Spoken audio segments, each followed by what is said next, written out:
And will the minute taker please call the roll? Alderman Woods. Here. Alderman Lazaro. Here. Alderman Winger. Here. Alderman Eugene Wesley. Here. Alderman Sizmarsky. Here. Alderman Shockey. Here. Alderman Coles. Here. Alderman Roy Wesley. Here. I declare quorum. Next item is approval of minutes dated May 10, 2012. I do make that motion. Is there a second? Second? Anything on the question?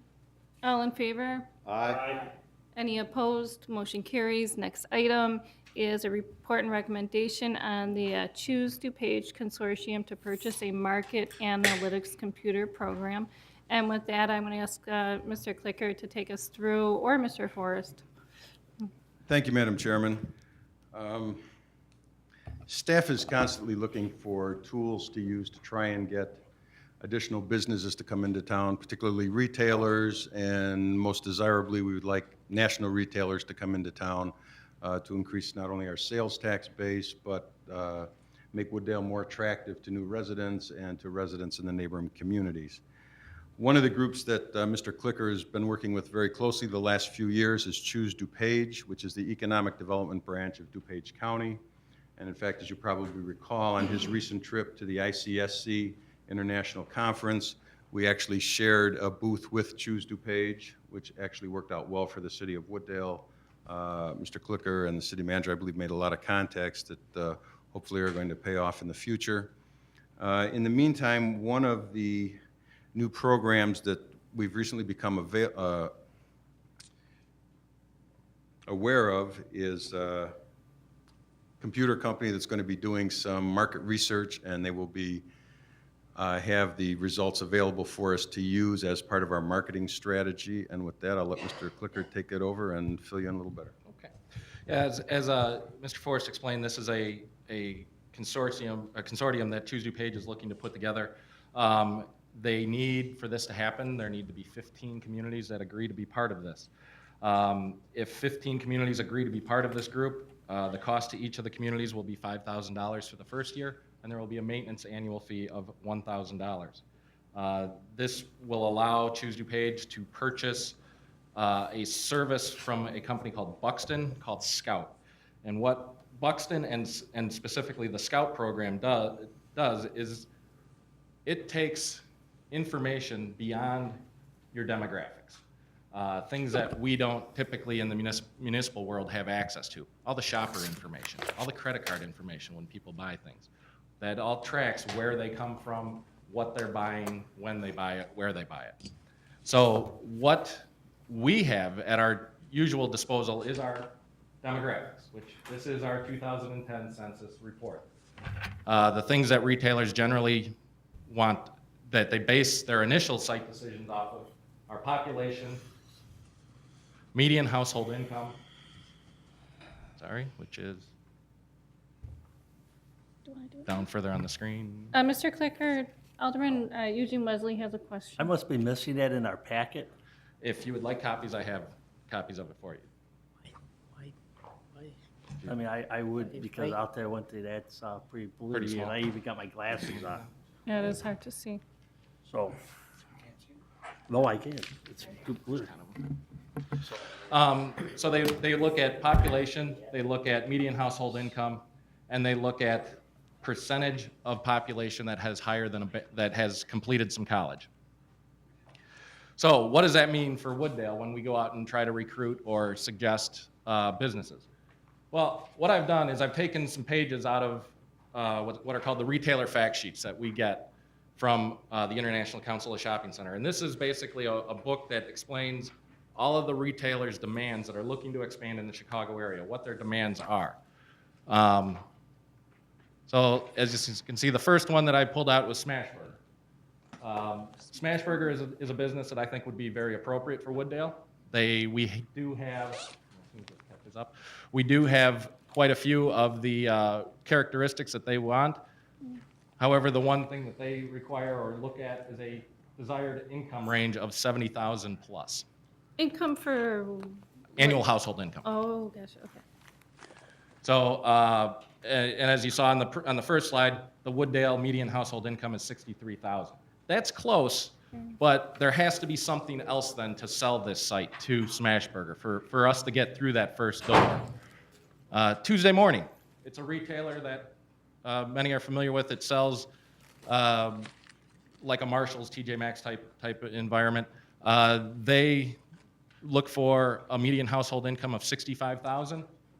Hey, we're very close to that. We could suggest a site. But if you can see on the right next to it says with at least 60% white collar employment.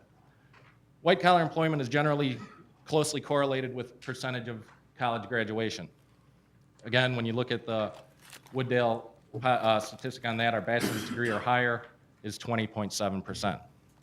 So we would probably be discounted right then and there for that situation.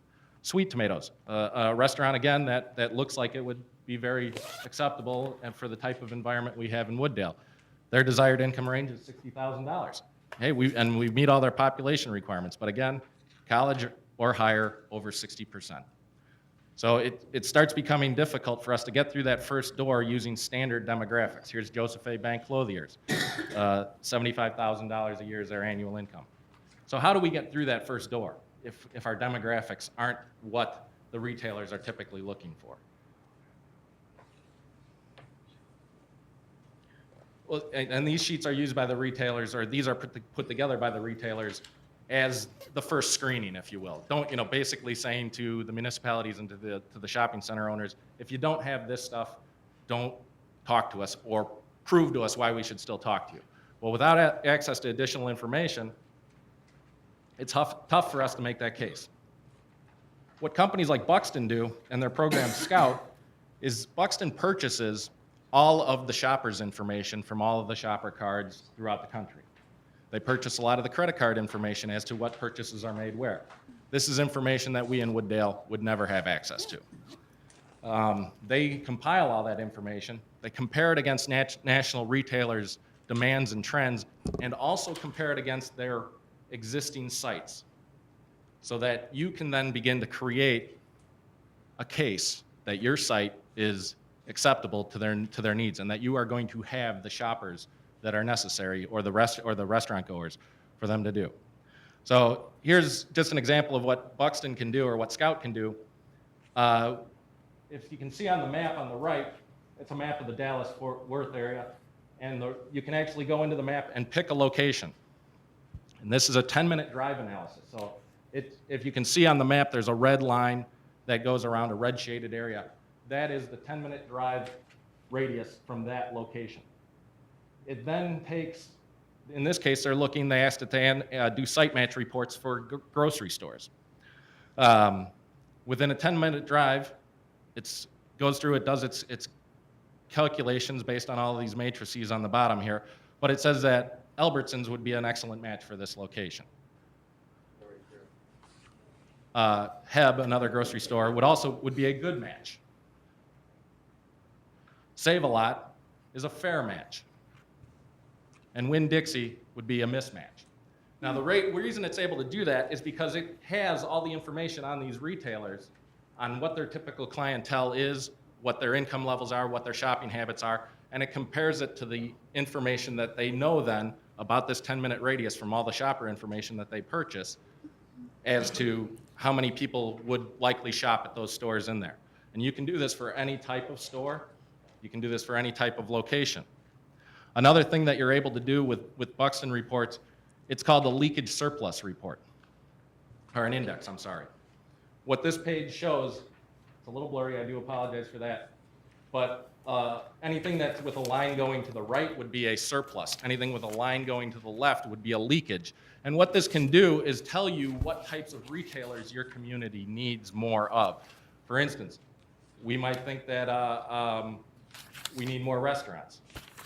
The leakage surplus analysis could come out and say, we're actually bringing people into our community for restaurants, and trying to get more would only dilute that market.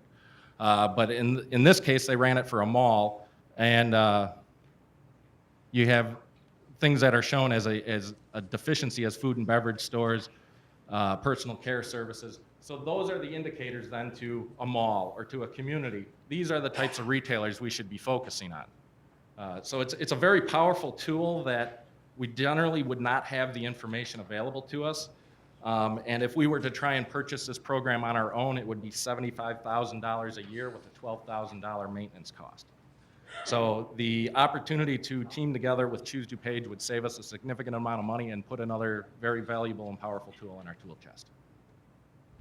Mr. Forrest?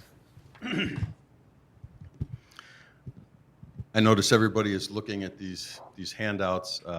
We did not really anticipate handing these out. It was because they're just basically the PowerPoint presentation, but it's good that Ross made them for your review. But basically what we're looking at, again, to just kind of go over this again, when Ross is out talking to retailers, they want certain statistics about your city as to why they should come here. They want your demographics, they want your income information, they want your level of education, they want to know how much people are willing to spend in your town. We can't get all that information just from the census. What this company does, as Ross said, they keep track of all the purchases throughout all the retail stores in town, and then they actually can put together, you know, a report and a synopsis that we can use. So I know there's always discussion, hey, let's get a Panera Bread in town. Well, Panera Bread has certain parameters. They're not even going to look at your town unless you can comply with those parameters. What this company will do is put together a report that will allow us to go to Panera Bread and say, well, yes, everybody in town doesn't make this amount of money, but the people that live in town spend this much per year going out to eat. So even though they might not be at the income level you prefer, they are at an income level where they are going to spend money and they're going to shop at your restaurant. So we can use that basically for any type of retail space. So again, this is kind of a marketing tool. This is something Choose DuPage is going to be on board with. The costs for us to do it by ourselves would be prohibitive. If DuPage County can get 15 communities that want to participate, then as Russ said, it's $5,000 to join and for the first year, and then $1,000 a year after that. So Sure. Choose So- DuPage does not get 15 communities, this won't go forward. Gotcha. So, is there any stories of how businesses have been receptive to the additional data input from Buxton in this company? And then secondly, will this data represent our daytime crowd? Because I think that's one of our biggest assets in terms of bringing in, like a smash burger. Wouldn't that be great in Wooddale because of the daytime crowd just needing to grab a burger for lunch? So, how can this help us with that? Well, a couple of questions that you asked, and there are other towns that are using it. There are there's many towns throughout the country that are using this system. They're generally larger municipalities that can afford the hefty price tag that comes along with this. We do know that Bloomington Normal is a community in Illinois that uses it. And I haven't talked to them personally. The stories that come back through Buxton is that, of course, it's a valuable tool to them. But as to how will this do for daytime population and that, you can compare your demographics and your sites to other existing, say, Panera sites in the country and say, hey, they have a very similar situation and that store is very successful. We, and you, again, use that to get through the door. Okay, thank you. Alderman Shockey. You just said that we could compare Wooddale with other towns in the country? Yes. How do we get the information about the other towns? Again, Buxton has a vast computer system, vast computer network that does all of this, that collects all this data, that analyzes all this data. It's astronomical amounts of data that they purchase every year, that they compile every year, and that this system can churn out reports for us in a pushable button. Don't companies, though, like the Hyatt Regency, don't they already get this themselves? Some do. Some purchase the types of information that are available to this, but this is not specific to one retailer or specific to one credit card. They purchase all of the information from everyone. Alderman Woods. Ross, is this specifically for Elgin O'Hare, Thorndale corridor, or is this for Irving Park Road? This- And I asked the question because I agree with all those concepts and the numbers and the information. It's gonna work great, except we don't have 5-acre and 10-acre sites to put these national Right. boxes on. So that's the question, is this more for the development or future development, Elgin O'Hare, Thorndale corridor? I see it as a tool for both. If the demographic, if the analysis comes back that, yes, we can support the Joseph A. Bank, we can support the Tuesday morning, you know, the numbers are there beyond our demographics. That is an indication that we can even use to developers and people that might want to come in and redevelop current sites in town. Maybe do some land assemblage. Again, if they know the shopper base is there, or the customer base is there, that is going to most likely make the site successful, it's much easier to make that investment. Thank you. Mr. Mayor? Ross, I remember a few years ago, I think a couple of us went to IML and we sat in on this and the Buxton presentation, and I think at that time, right, it was very expensive. The question is, with the 5,000, after that, the 1,000 yearly, I mean, how long are we locked in for We're 1,000? locked in for 1 year, for the first year. So it's not like we're locked There's no in for long-term 10 commitment. years or Correct. 12 years, okay. That was my question. Alderman Lazara? You said that we're locked in for 1 year. What happens, because you said we need 15 towns or cities. If a town drops out after a year and the rest want to go with this, is the program null and void then? No, the program, the initial startup is the expensive part of the program. After that, the annual maintenance is $12,000. If a town or two were to drop out at that point, I don't see the whole program falling apart. If 10 towns dropped out and it became 5, then there is a possibility that it. Okay, thank you. Alderman Eugene Wesley? I have just a couple. The credit card info that they are going to be access to, what is that access to? Just a name or and a dollar amount? Or It's literally what they purchase and where. If you've seen the stories in the papers, there was a case recently where a girl went into Target and bought some prenatal Right. items, and they sent coupon offers to her home, which surprised her parents because she hadn't informed them yet. It's the same type of information can be collected through this system, but rather than using it for driving coupons back to a store, it would be utilized purely for proving the shopper bases in a community. okay, the question I have to you, and the question rose when you were giving your presentation, you did say some other town is using this. Yes. And in your conversation, if I'm not correcting, you did not call that other town to see how their outcome of using this software. Could you ask me why we did not do just a phone call and find out with that town? I'd be more than happy to do that if that is But necessary I'm to just do. saying, you made a comment, and now you're trying to tell me to vote on something, but I would like to hear it back for a town that's using it. Right. And because I like to look at all tools here and say, I went through the presentation on an IML, it's a good company, but I would like to hear feedback from a town that you said uses it and all that. So I would support this, providing that I get an outcome of your phone call, but, you know, I always preach up here when we bring presentations to do outreach to these towns that use the software or other projects here, for you could give us a whole info, because that other town you call may say, it ain't working. Right. So why are you going into it? Because I will tell you, when it comes to a street project like that, I ask for the references, and I'll call the references for my own judgment before it goes on the agenda to make sure those pan out. But I would think that our staff would be doing that too. So I'm in support of this, but that, I would like that back. So it's something that you can call on Certainly. between now and council, and then we'll, okay, Certainly. great. Alderman Roy Wesley?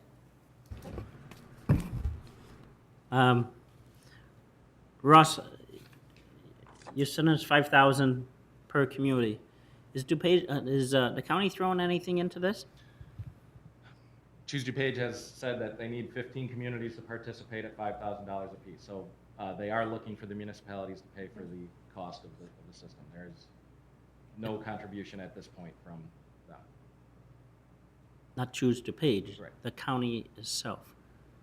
This notice or this request was sent out to all the municipalities in DuPage County, and I would assume also the county itself. I do not know if that is the case. There will be a meeting on this where everybody has been asked to report whether or not they would be in or out on the 22nd. So I could Could- provide. Because, you know, in DuPage County, they're gonna get tax bases too. Choose DuPage County, Choose DuPage is DuPage County. So And I would DuPage- like to know if the county's gonna throw some money in themselves, DuPage not County, choose yeah. DuPage. Right. DuPage County does fund Choose DuPage annually in the amount of, I believe the last budget award to them was $500,000. So I believe that the county, well, they support the efforts of Choose DuPage. Let me say that.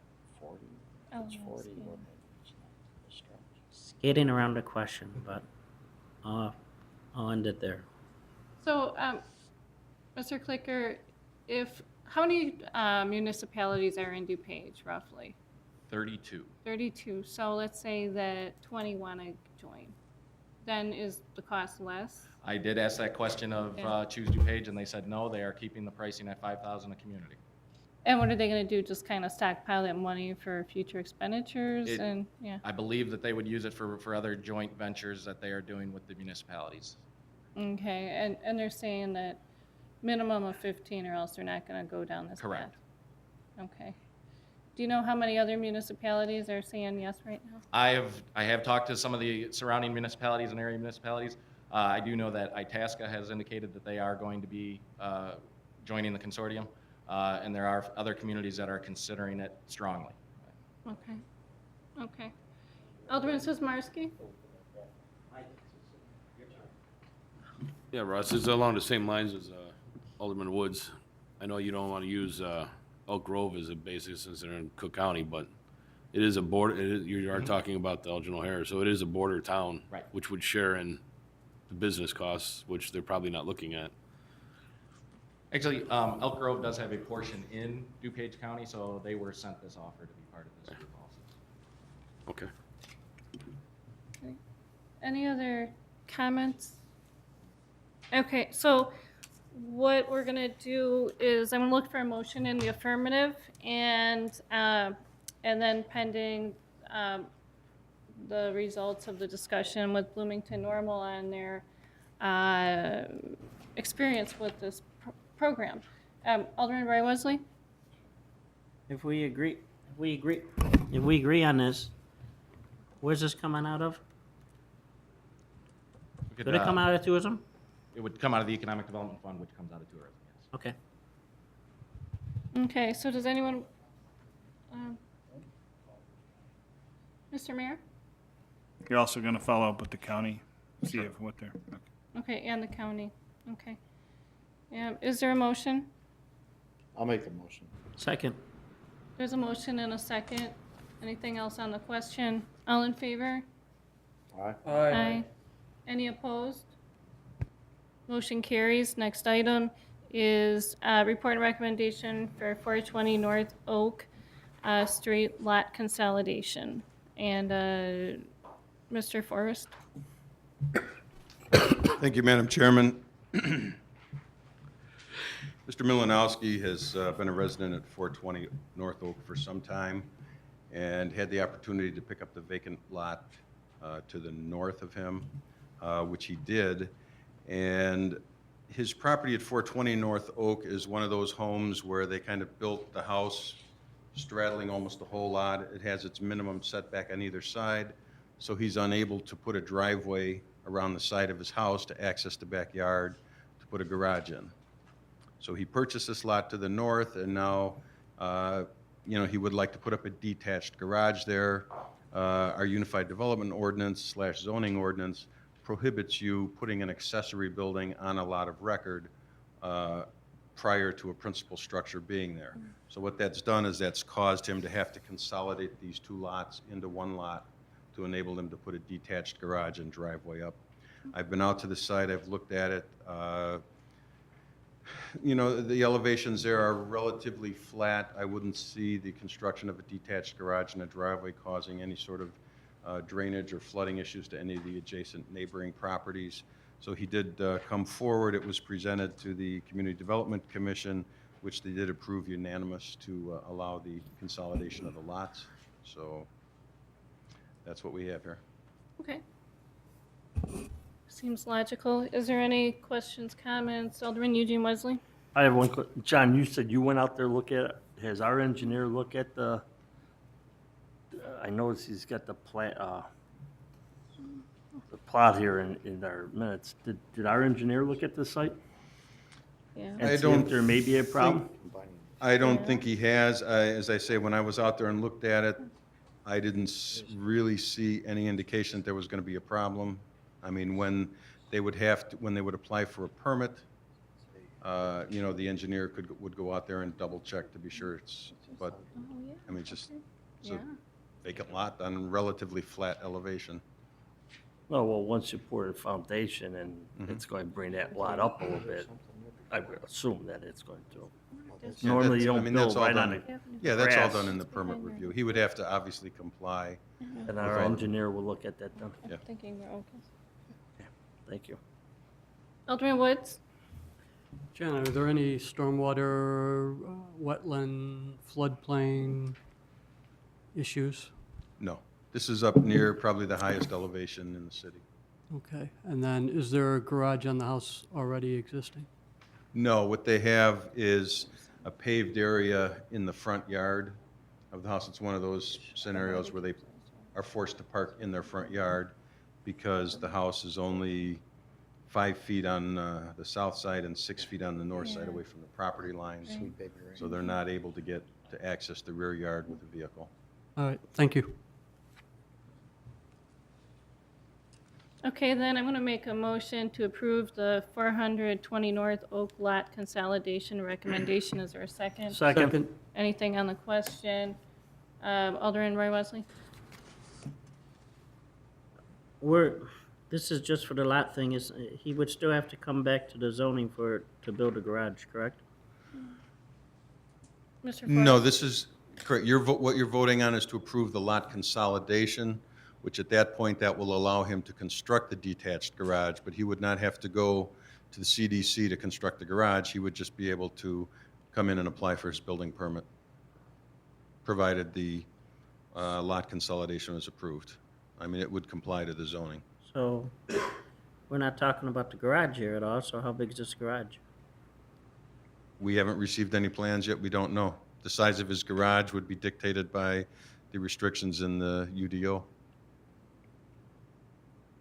The only thing we're doing right now is approving him to take two 50-foot lots, make one 100-foot lot.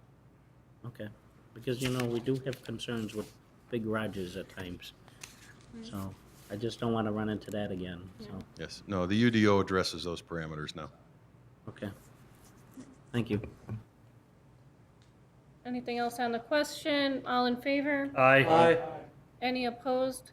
Motion carries. Next item is item number 6, report and recommendation on the downtown visioning plan. With that, I think Mr. Clicker or Mr. Forrest wants to start this one.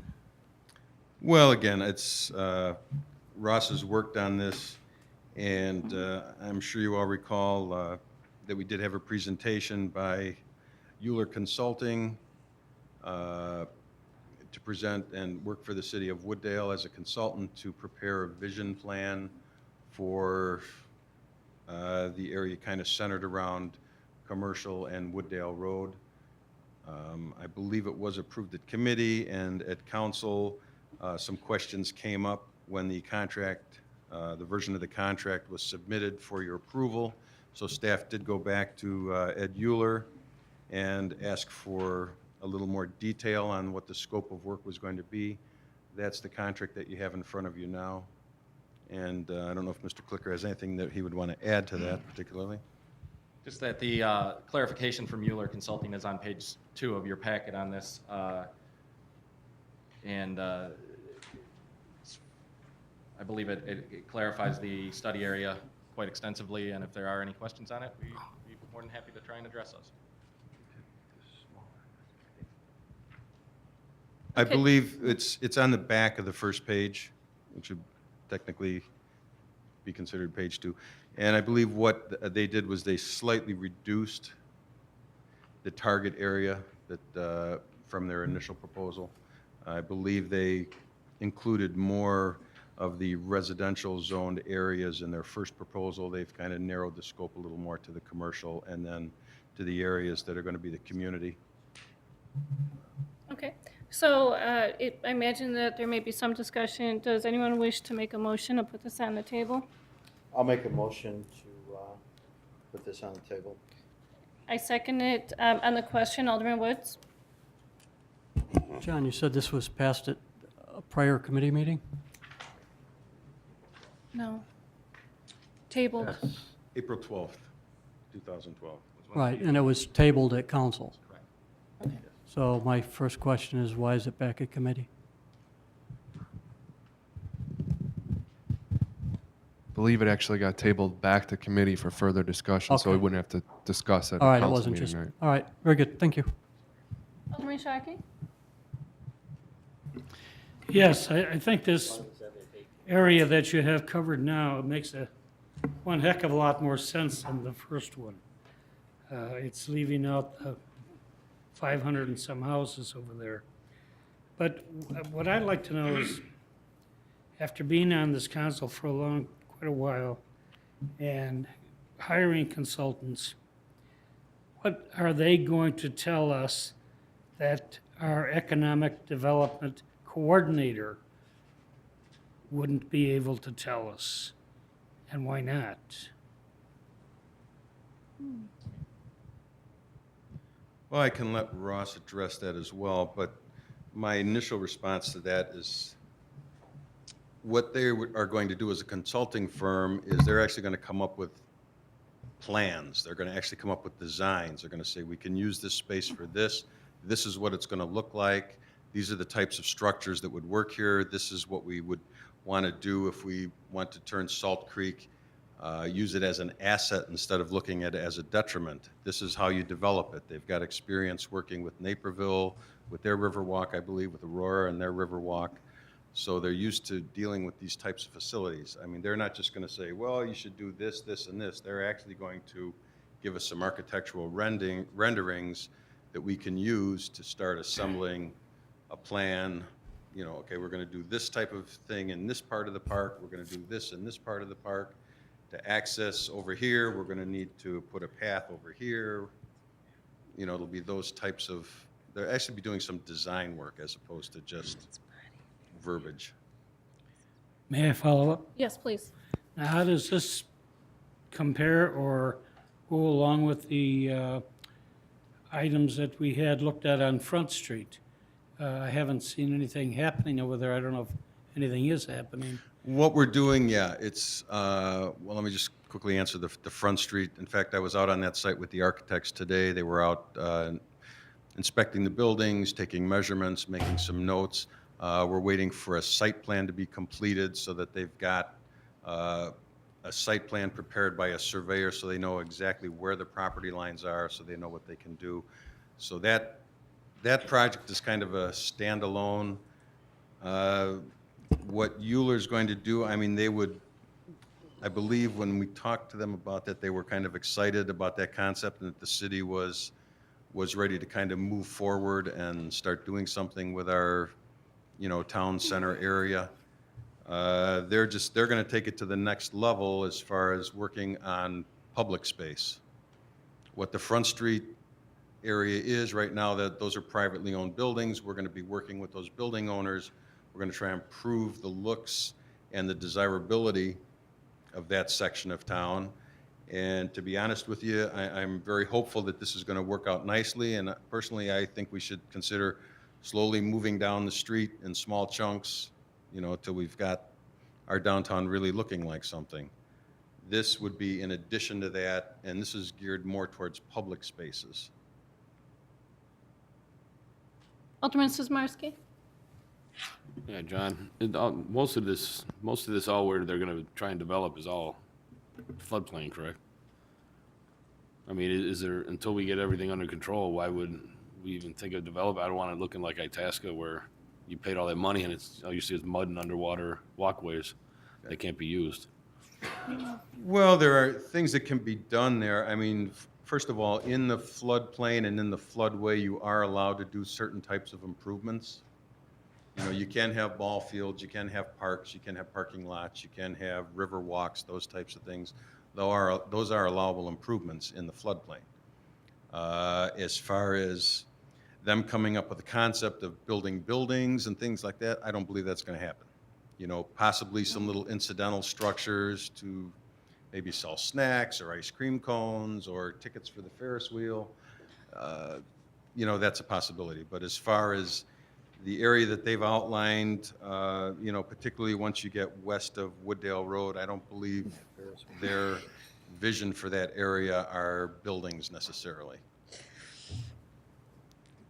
You know, I think we'd be looking at more maybe a, you know, an outdoor auditorium scenario, maybe, you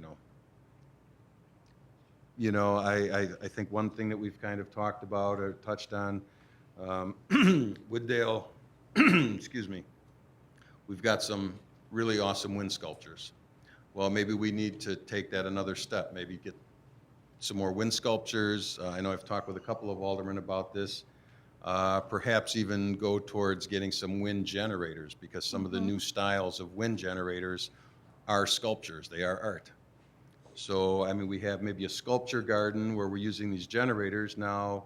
Would maybe the junior high schools in the area, or even Fenton, their science classes, would they want to come out and, you know, take a look at these wind generators as part of their science project? Again, it's visibility, it's trying to get Wooddale in people's minds when they're trying to think of something they might want to do, a little out of the ordinary or something fun. Oh, hey, let's go to Wooddale. Or when you ride the train and you live in Roselle or Medina, you ride the train through Wooddale, all of a sudden you see something going on. It's like, oh, we're going to go back there Saturday instead of going here on Saturday. So that's kind of what we're hoping these guys can do for us. Any other questions, comments? Alderman Woods? Just kind of to recap, I mean, we have all this public space that's really, in some cases, unutilized, and absolutely in most cases, underutilized. This will help give an identity to the city, add value to the people that live here, and give more reason for people who don't live here to move here, for other developers to come in, and maybe between the development of those public spaces along with our program to redo Front Street and facades, that will entice, along with Russ Clicker's efforts, to get those other businesses in here, give them a reason to purchase pieces of property and amass what they need. If nothing else, it would certainly bring in the private investor with the smaller store, restaurant, ice cream shop, bakery, candy store, you name it, skate rental for the path. Thank you. Okay, there's a motion, a second. Anything else on the question? All in favor? Aye. Any opposed? One opposed? Okay, one opposed. Motion does carry. Next item is report and recommendation number 8, the planned unit development, Wooddale Memory Care, 276 East Irving Park Road. So talk about the concept as well as cleanup efforts. I'd like to ensure that's discussed as well. Mr. Forrest, when you're ready. Thank you, Madam Chairman.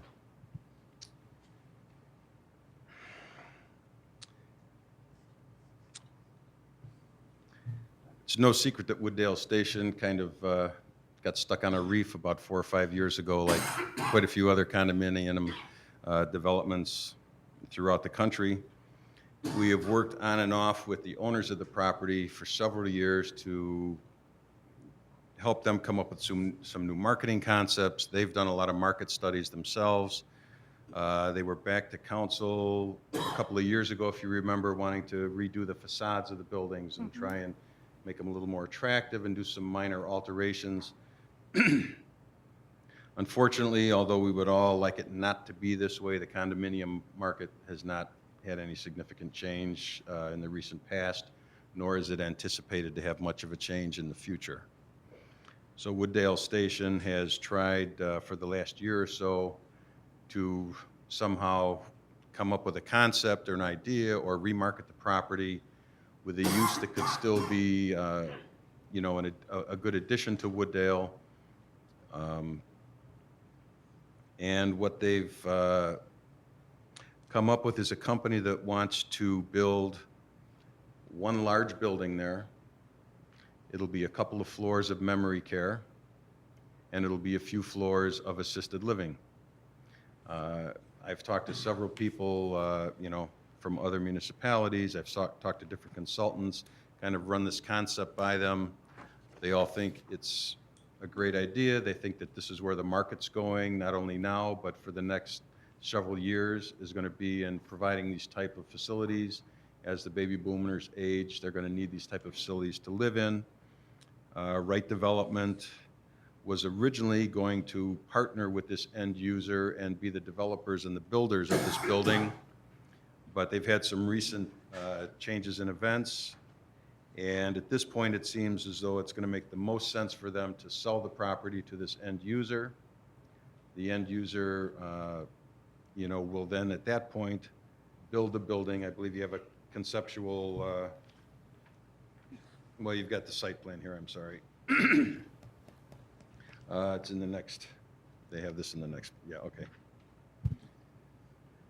But in order to do this, now what Wooddale Station is going to have to do is subdivide the property.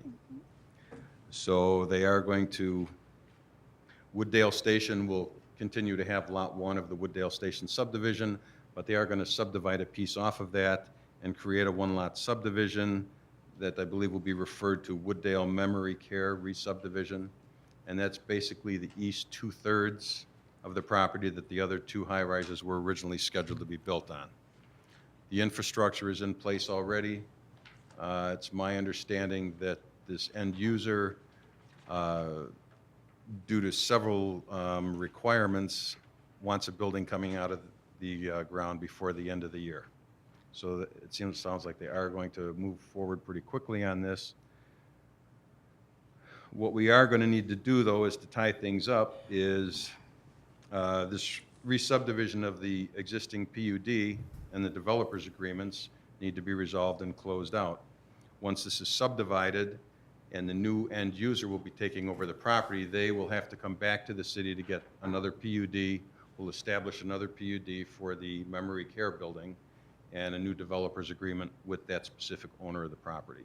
So that's a separate item than what we're dealing with tonight. Right now, what's before you is consideration to approve the re-subdivision so that they can move forward. There is some other paperwork attached to this, some correspondence we've gotten from Wooddale Station, and this would be part of the process of closing out the existing PUD and the existing developers' agreements. So I suppose we can go chronologically, because this is one issue that I'm sure is going to want to, what's this, you want to start with the June 1st one? Okay, well, this letter's from, all right. Well, all right, we'll start with the June 1st, 2012 letter, and this is from Wooddale Station, addressed to the city manager. And in reviewing the original subdividers agreement from June 7th, 2007, Article 5, we've come up with the following table to show the outstanding balance of impact fees and contribution of completed units issued certificates of occupancy at Wooddale Station on a per-unit basis. Please accept their check in the amount of $20,107.80 to cover the impact fees and contributions above. We do have a check in downstairs in the safe in the finance department for this $20,107.80. You know, so they have shown, in an effort of good faith, they have submitted that check to the city.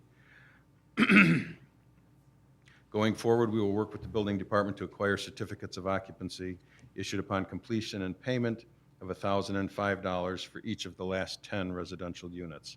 There have only been, as you look at this letter, you can see they keep referring to number of units, 20. The first building has 30 condominiums in it. We have only issued certificates of occupancy for 20 of those. 10 of the units over there remain unfinished. So what we're doing from this point forward is, as they get purchasers or users that need to get into these units, they will come forward, they will apply for a finish-out permit for the remaining 10 units, and at that point, these breakdown costs per unit, they would then pay that additional fee as we are issuing the certificate of occupancy for the last 10 units. Okay, Alderman Woods.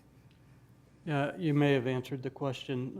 I was going to ask how long the permit is good for. Does that need to be, or never was applied for the unfinished units?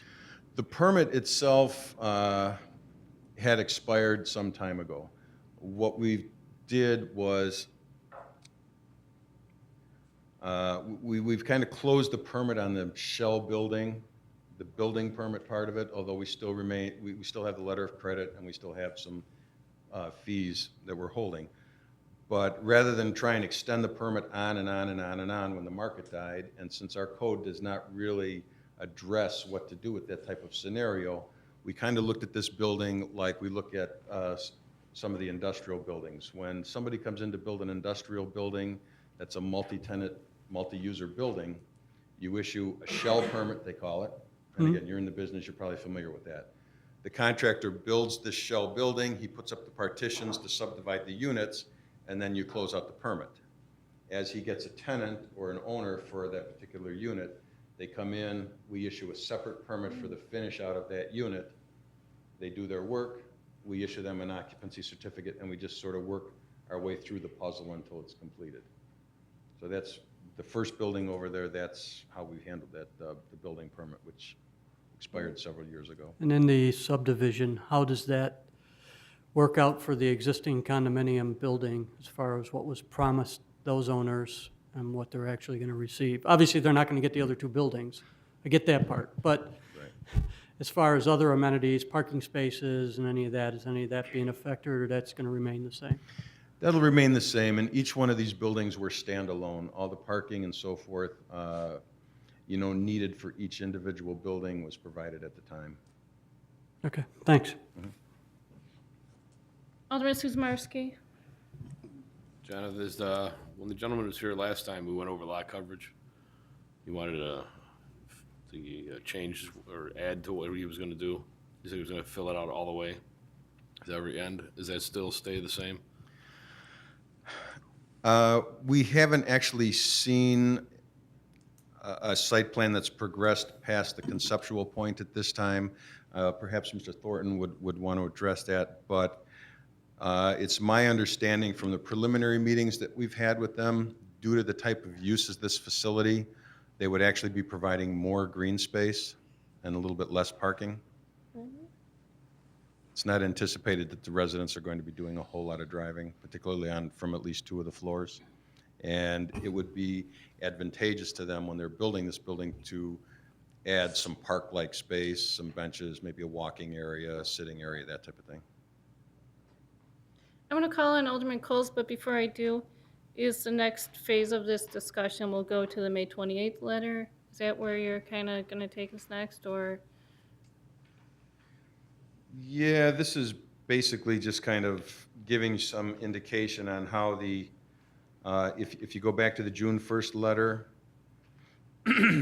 they talk about the train station, cost per unit, $139.79. Years ago, when this property when the development first started, there was an agreement with the city that the city was going to have, which I won't go into a whole lot of detail with this, but the city had agreed to provide the developer a clean site. Because the buildings that were on there were torn down, there was some contamination in the soil from some of the previous buildings that had been there. There was an agreement, there was also part of the subdividers agreement at the time was at Wooddale Station was to contribute $50,000 towards the construction of the train station, or was some other public use that we could, we could use the money for. Again, that was contingent on the city providing, the cleanup of the contaminated space. As part of that agreement, Wooddale Station was going to also contribute $5,000 towards that cleanup. At that time, I think that came out to $469 a unit or something like that, if you broke it down to a per unit cost for, to arrive at that $50,000 figure. As time went on, the city was unable to provide the funding to clean up the space. So Wooddale Station went forward and cleaned up the space themselves, submitted billings from all the consulting firms and all the environmental cleanup firms that cleaned up the space, and those totaled up to $38,225. So at that time, what that did was, that would have broken down the cost for the, that would have given us a balance of $16,774 out of that original $50,000 figure that the city would have still been owed from Wooddale Station. That changes it then to $139 a unit instead of $469 or whatever that original figure was. Okay, thank you. Alderman Coles? This isn't a government subsidized building, is it going to be? I don't believe so. All right. All I want to know. Alderman Woods? Oh, my first question, I think, was answered, but I think in an effort to speed this up, because these things are linked together, and obviously this has gone through, I could question this thing all day long. I'm assuming that you and our city attorney has looked at it, and all the numbers are correct. All the agreements were looked at, and we're getting all those details ironed out. The question for me, and I think for a few other people up here, is who the new owner is and who's going to take the liability, and when does that liability shift? I'm uneasy reducing the letter of credit when I don't have somebody else on the hook. I get, economic times, and I don't mind moving forward with the agreement so Right Development doesn't lose their buyer, but I'd like to keep somebody on the hook for the property. If anybody else has any questions to follow up on that, I don't, unless they have other questions about the memos, I think we should just move forward. Yeah, I would agree. I'm of the same sentiment. And Mr. Mayor? Yeah, basically, Jen, I think the biggest concern is the other 2/3 of the lot, I hear it's been cleaned up, but is it graded? No. Can the fence come down? Or is it a liability if somebody walks through the lot and falls in a hole? Because I know there was some holes back there or whatnot, or crevices, or where foundations were.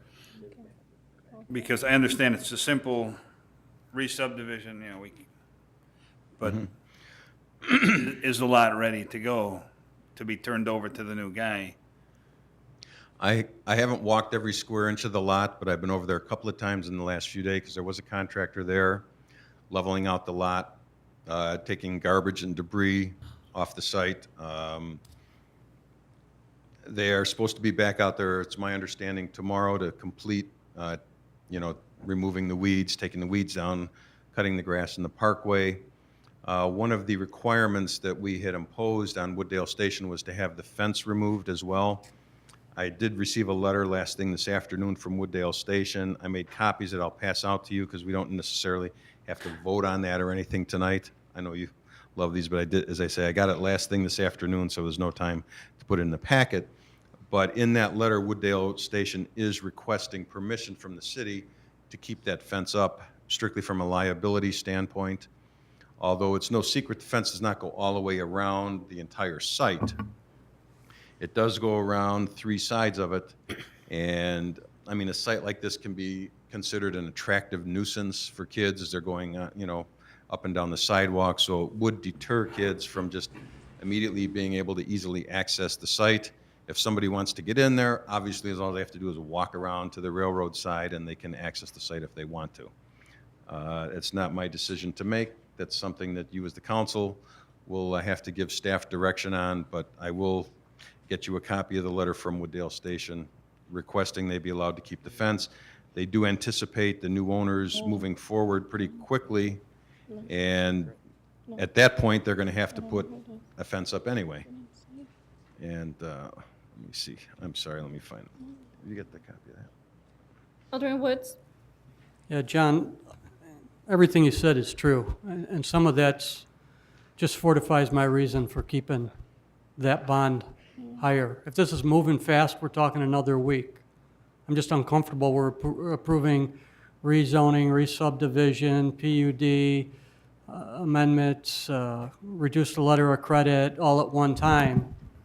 And nothing, and while I understand somebody's been over there cleaning up, it's not done, the fence is still up, there's still issues.